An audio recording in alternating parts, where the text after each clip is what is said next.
Ajajoonni poolisii Oromiyaa kuma 500 gaafatan nama lamarraa miliyoona argatu jechuudha.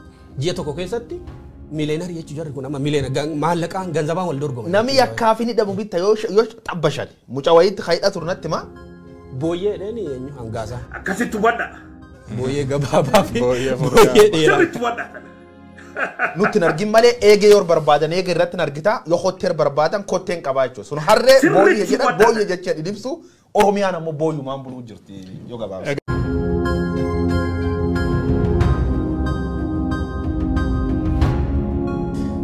Oromiyaa keessatti waan akkasii argu hedduu nama gaddisa. Dhugaa dubbachuuf amanuuf illee baay'ee ulfaata. Baay'ee ulfaata. Taateen giddugala kana keessatti raawwatamaa jiru kan odeeffannoon keessoo kun baase yookaan odeessi keessoo kun baaseen ol ta'uudha beektee qabatamaadhaan namoota bakka kanatti dararamanii bahan irraa jaarmiyaalee siyaasaa irraa akkasumas maatii namoota haga yoonaatti illee giddugala kanatti dararamaa jiran irraa wanti dhagahaa jiru. Egaa adda durummaadhaan giddugalli kun kan inni hoogganamu Komishiinar Girmaa Galaan, Komishiinar Araarsaa Mardaasaa akkasumas Komaandar Laggasaa Maannaayee faa namoota jedhaman achuma keessatti illee gandaan beektee kan isaan wal ijaaranii dararaa hammaataa kana raawwatan ajajoonni sadarkaadhaan jiran hanga qorataa sadarkaa gadiitti warri jiru kun gandaan wal ijaaranii warra faayidaa walii tiksuudhaaf faayidaa garee tokkoffaaf lammaffaadhaa hin tiksu ofii isaaniitii dhala namaa akka kanatti itti taphatanii faayidaa irraa argatu darbee isaaniifis faayidaan addatti ni kabajamaaf jechuudha. Wal hidhateeti gareen maafiyaan Oromiyaa irratti wal ijaaree jiru kun kan inni gocha suukanneessaa kana raawwataa jiru. Ilmaan Oromoo meeqatu dararamaa bahe Maayikalaawwii keessatti, Shawaa Roobiit keessatti, Zuwaayee keessatti, manneen hidhaa biyya sana keessatti, bara wayyaanee turan sana keessatti ilmaan Oromoo meeqatu dararamaa bahe. Kana nurraa dhaaba jedhamee qaamni abdatamee qabsoo qeerroo irra dhaabbatee gara aangootti dhufe Oromiyaa giddugala dararaa godheeti kan jiru. Kan galaan kun seenaadhuma manneen hidhaa biyyattii sana keessatti iyyuu hammeenya itti fakkeessaa hin qabnetu kan keessatti raawwatamaa jiru. Sadarkaa hammeenya achi keessatti raawwatamaa jiruutiin manni hidhaa kun kan kanaan durallee mul'ate hin beekne akka ta'edha kan isaan ibsuu irratti argamani. Egaa gareen sadaffaan aangoo bulchiinsa Oromiyaa dahoo godhatee hojii hukkaamsuuf ilmaan Oromoo dhabamsiisuu dararuu irratti bobba'ee jiru kun gochootinni manneen hidhaa kana keessatti raawwataa jiru dhiiraa dubartii illee kan adda hin foone. Daa'imni ganna 14 as keessatti bifa kanaan dararamaa jiruuf qaamaa hir'ate jiraachuullee odeeffannoon keessoo kun mirkaneesseeti kan inni jiru. Akkuma jalqaba irratti kaasaa turre dhalattoonni Oromoo hedduun harka isaanii irratti du'anii jiru giddugala kana keessatti dararaa irratti raawwatamuun. Achi keessatti immoo lubbuun keessaa ba'uu dinnaan baasanii kan rashananii gatan kan namoonni maqaa isaanii beeknu hedduutu jiru. Kana achi keessatti kolaafaman namoonni maqaa isaanii beeknu namoonni bore uummanni Oromoo gaafa maqaa isaanii dhaga'u hedduun gadduudhaaf danda'u. Har'a maqaa isaanii ebelu jennee dubbachuutu xiqqoo rakkisaadha miidiyaa irratti malee.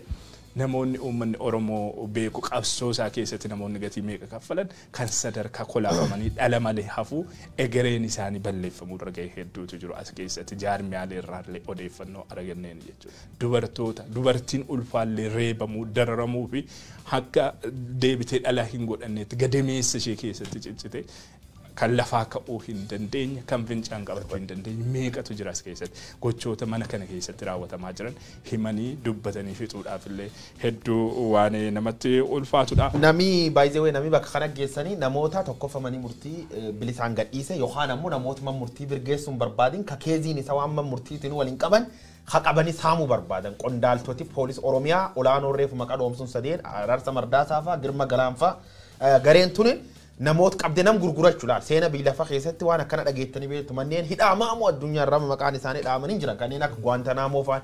Guantanamo keessa yakki guddayaan dalagaa hidhamtoota Talibaan fa'aa Alqaayidaa fa'aa bishaan fuulan naqanii festaaliin ukkaamsanii dararaa akkasii raawwatan.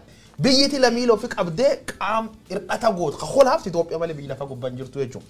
Cuf caala seena Itoophiyaa keessa khabara biyyi kun maal taddi godhaa yoo ta'an taate hidhamaan siyaasaa yoon dogongor yoon seenaa wallaalee dogongoruu danda'a yoon dogongor na sirreessuu dandeettanii biyya Afrikaallee ta'e biyya addunyaa gubbaa hidhama siyaasaa biyyi baaftee jimlaan yeroo dabree gabaasa turre torba keessatti nam 300 dhiyaatanii Oromiyaa keessa manidhaati baafamee alkarra shanamee jechuudha. Tolfameen beeku. Torba keessatti nama 209. Sagaltam almost nam 300 jechuudha. Sunaan barra haraga qaban. خامو جملة نفما فوتو ساغرسيسا والولين بينايتو جوت مراسا اندورا تايمز يعني غازيتا ويتوكو أبي أحمد influential جدي خاينان بلسجنان لفقر قلشتي جيرجتي تي في فرد قافت أبي وني مقاسمة تنسنيف إيجي أدولف هتلر بركو أني سجل صدوم سديتي أس يا كمان قدنا الدنيا رأيبه ومثل أني تايمز فام متنسني ناني دبين إنجلي في واجب أبي ريكاردي وياني خياكا إدوش أبسجرة تانا justificationي خنون كابو متي أرومو لارو جرا ونامي تلبجيني داوات بلسجنا رمت آنيات دعرت جبت جالت خورا غلاف جرويتشو يكوت بر وياني اندلعمين بر أبدو أرجنجر سونكيسا توك ilmi namaa maniidhaati baasanii rashanuu taati jechuudha. Ilmi namaa dargaggeessa harka seera jal jiru harka waltiitee ijjeefte gatuu ilmi namaa ijjeefte awwaal dhoowwachuu ilmi namaa ijjeefte maatii fuulduratti reeffa illee ibiddaan gubanii jiran nam jira ibiddaan gubanii jiran biyyi lafa keewwan akkana hin jirtu jechuudha. Kaani Oromiyaan Itoophiyaa irratti by the way yakkooti Itoophiyaa kutaalee bira keessatti hin dalagame Oromiyaa keessatti dalagamaa jiru. Ani yeroo maniidhaa seensuun poolisiin Oromiyaa poolisiin federaalaa sun ijoollee goomtu jira almaan Oromoo maal naan jetti namni murtii gadhiis balbala irratti eeganii poolisiin Oromiyaa suukkaamsiti. Gareen tun akka odeeffannoo qabnutti Eertiraa tireen goote dhufte. Biyyittis seera akkanaatiin bulti Eertiraa qofa. Maal jedhan garee ukkaamsaa garee lubbuu balleessitoota mercenary jedhuun biyyoottan Afrikaa kan Keeniyaa fa'aa Ugaandaa fa'aa keessin chochoo turan. Mootummaan Keeniyaa Uhuru Keenyaattaa ofirra ari'achuu garee lubbuu balleessitoota sun nama hordofanii nama ijjeessu shuut godhu hidhamtoota dararuu kan Itoophiyaan keessumatti Oromiyaan Eertiraa irraa import goote. Gareen Shimallis Abdiisaa riileeshinii guddaa qabdu garee lubbuu balleessitoota Eertiraa waliin. Ijjeecha gurguddoo high profile biyya Oromiyaa yookaan Itoophiyaa keessatti dalagamtu guutu garee Eertiraa tana duub jira. Garee Eertiraa kan birriin hoogganee akkas maal godha maali shifta guddayya qom guddaa qomni qab katolch garee Oromiyaa gubbaa jirtu tanaa jechuudha. Gareen tun manidhaa ka dhuunfaa qabdi waan abdileen dalagin fakkeenyaaf abdilee yakka hojjetedhanii manidhaa galchanii waan abdileen hin dalagin bilisiginnaan dalaguu jirti jechuudha. Kanaafuu yakki dalagamuu jir gabaabsinoo qaamna kan fakkaata dubartii qaam saalaatti laastikii wanni jedhanii cobsu akka hin deen godhu akka fincaan qabachuu hin dandeen godhu dargaggeessa Oromoo holaasuu ijoollee xixiqqoo manidhaa keessatti itti taphachuu qaam miidhama godhu hooggantoota warroota mootummaa hojjetu wal dhabdee dhuunfaatiin nam butanii gabaas kanarra maal jirseeta gabaas heebbee kan bilisiginnaa ummatas kan keessatti nam tokko qabanii obboleessisaa birri 500 kaffalee Dr. Dasu jedhama Ameerikaa irra gallakkisiisu isa dubbata jira jechuudha. So Itoophiyaan jedhantuun hin jirtu jechuudha. Practically Itoophiyaan hin jirtu. Itoophiyaan bar zamana masaaf intiqaanti deebite shiftaan qom gurguddoo gandi keessa dhal nama daraaruu jirti jechuudha. Yoo tokko justify bilee waan nama nuuf Itoophiyaa kee mootummaan hin jiru namuu qawween of tistuu qab jedhe waan nama nuuf keessa laf mootummaan hin jirre shifta si jeefti dhuftu qawween of irraan ittisin carra biraan qabdu jechuudha. Ta'uu baannaan maali? Hobla doota. Dargaggeessi Oromoo iddoon hobla dhumachuu jira. Akka guyyoon kaase amma biyyiti moodeelii Eritreetiin bulaarti. Itoophiyaan Eritrea keessattuu hambeenya akkasii uummata sana irratti raawwatamee jira kan jedhu nan shakka dhugaa dubbachuudha. Eritraan biyya nam tokkoon bulaartuudha. Paarlaamaan qabdu manni murtii hin jiru. Waajjiraaleen mootummaa hin jiran. Isaayyaasitu jira jechuudha. Biyya san keessatti mootummaan Isaayyaas.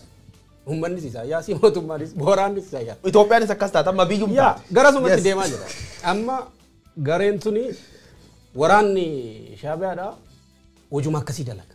Biyya keessattis biyya alaattis. Isaayyaas Foozaat Maatar by the way mercenary qacaree dargaggeessa Eritrea gaa waggoota 30 darbaniif dargaggeessa Eritrea umuriin geenyan waraanumatti makama. Waraanatti makama.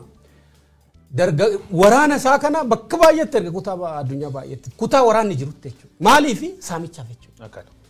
Koongootti ergee jira. Sudaan kibbaa fi bakkee Sudaanitti wal waraananitti ergee jira. Somaaliyaatti ergee jira. Al-Shabaab akka deeggaran. To that level.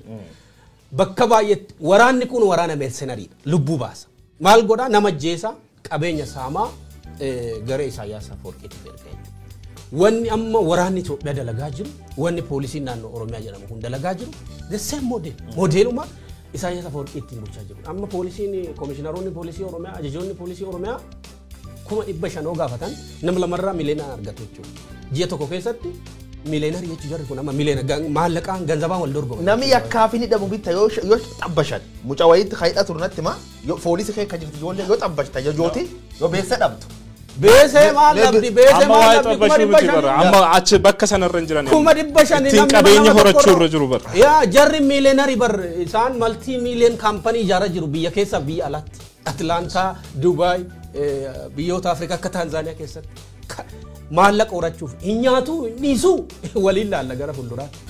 Garuu gareen tun scavenger jechuun beektu wanna du'e kan nyaatu du'a kan nyaatu waraabessa amma waraabessa allaatti du'a booyyee dheeni hangaasaa booyyee gabaabaa fi booyyee dheeraa seenaan isin gaafata. Ani amma marii kana goolabuudhaaf uummanni keenya haalli keessa jiru dhugaa dubbatuuf waan akkasii yoo argu akkamitti rifatu nama.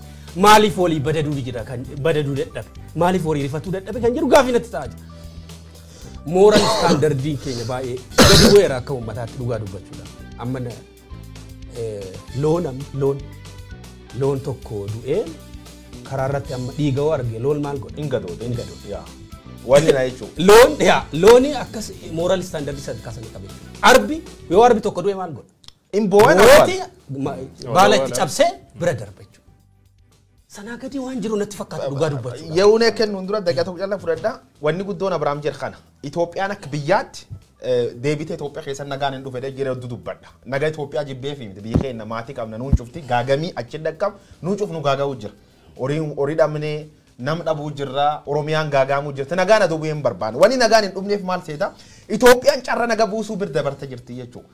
Namii fi dhalii fi akkuma taattu meentaalitiin nama gad buutee namirra nam durirra nami omo sapiens jedhani sammuu yaada khajal qaba akkas gajjalsuni miti am jaldees eege callan qabne nami amman tan Itoophiyaa kee jira yaadi isaatiin keessuma akka khadire tan waliin jaldees ko gosa sana ajjeesu walii yaada ba jaldees bineensi kamu walii yaada namni nama najjee akkimitti namni nama ajjeesa nama lubbuu qaaliin nama oli jira obboleessa ajaa'ib khasitti ta'u dargaggees arkidhani adu afaan isa dubbattu baaftera shanti taanaan nutti nargin malee eege yor barbaadan eege irratti nargita yoo hotel barbaadan kotteen qabaa jechuudha sun harree booyyee jedhan booyyee jechee dhidhibsu Oromiyaan ammoo booyyumaan buluu jirti.